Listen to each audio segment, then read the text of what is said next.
Welcome to the Centre for Brexit Studies YouTube channel. I'm joined today by David Hearne, our researcher here at the Centre for Brexit Studies. So David, it was announced this week that low-skilled workers will not get visas under post-Brexit immigration plans. Did we see this coming, or is it a bit of a shock move from Priti Patel? I think that we saw most of this coming to a large extent.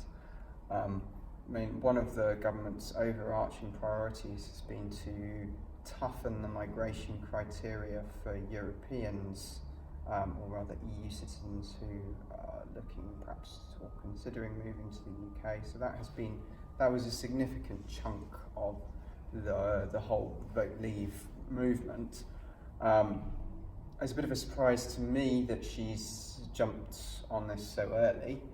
I would imagine that the most sensible course of action would be to wait and see if you can trade off some degree of greater visa flexibility, for example, in exchange for perhaps some greater access to elements of the single market in order to facilitate trade. I would have thought that's a more pragmatic and sensible approach. I think that jumping in with this kind of stipulation now kind of closes doors, and it might not have gone anywhere, but it certainly is. When negotiating, it's usually sensible to leave as many doors as possible open, rather than kind of slamming things in people's face at the very start of negotiations. That doesn't seem to me a very sensible way of proceeding, but we are where we are.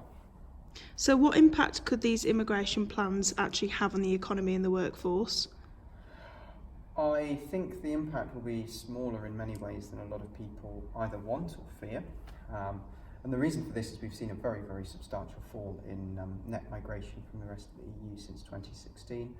Some of that's due to Brexit, some of that's directly due to Brexit, due to perceptions of xenophobia towards EU citizens. But the greater point there is actually much of this has been economic due to the fall in sterling that we saw immediately after the referendum, and also the rapid growth of economies, particularly in Central and Eastern Europe, that have lessened the incentive for people to move to the UK, alongside the recovery of certain parts of Southern Europe as well. So the impact will be a lot smaller than I think a lot of people think.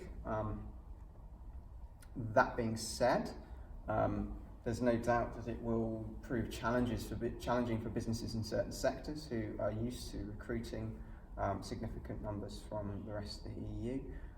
There'll be particular challenges in certain parts of the hospitality sector. There'll be challenges in the care sector potentially, and I think there'll also be significant challenges in agriculture.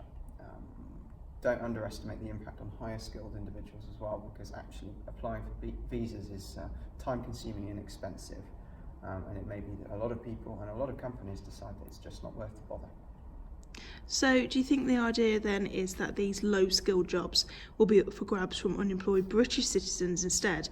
And if so, is this the kind of Brexit that Leave voters were after? I think, to be honest, the notion that there's somehow this massive hordes of people who would be ready, willing and able to do these jobs is complete nonsense. I don't think, that's a total fallacy. It's facile. When Patel stated that, I think that demonstrates a quite profound degree of ignorance of the labour market. That being said, there will be an impact. It's quite possible that we'll see an impact on the distribution of wages.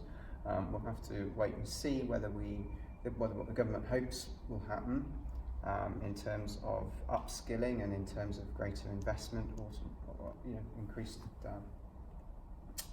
optimisation of jobs, etc.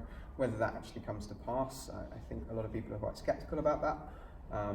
But nevertheless, I think the idea that there's hordes of people who would be able and willing to fill these jobs for, let's face it, what is very low pay, often with poor conditions and minimal job security, is a complete non-starter. It's just not going to happen.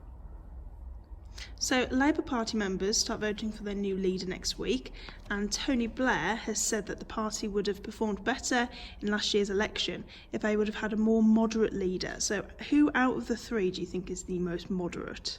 I think that's a fairly easy one to answer. I think Sir Keir Starmer is probably one who you'd classify as the most moderate in the sense of being the least left-wing in many ways. And Tony Blair has also raised the idea of a possible alliance with the Lib Dems as a way for Labour to regain power. Do you think we could ever see this happening? Yeah, I do. I think, to a certain extent, I think it's the only way Labour are going to regain power. And that is quite an interesting notion. But I think as long as Scotland does not return to its previous voting patterns, by which I mean prior to about 2010, it's highly unlikely that Labour are ever going to be able to form a majority on their own, certainly not of a size that would enable them to push through major reforms. So in that sense, I think that an alliance with the Liberal Democrat Party is perhaps inevitable. Now, we'll see what the price of that might be and what the impact on the Lib Dems might be. Thanks for joining me, David. Thank you.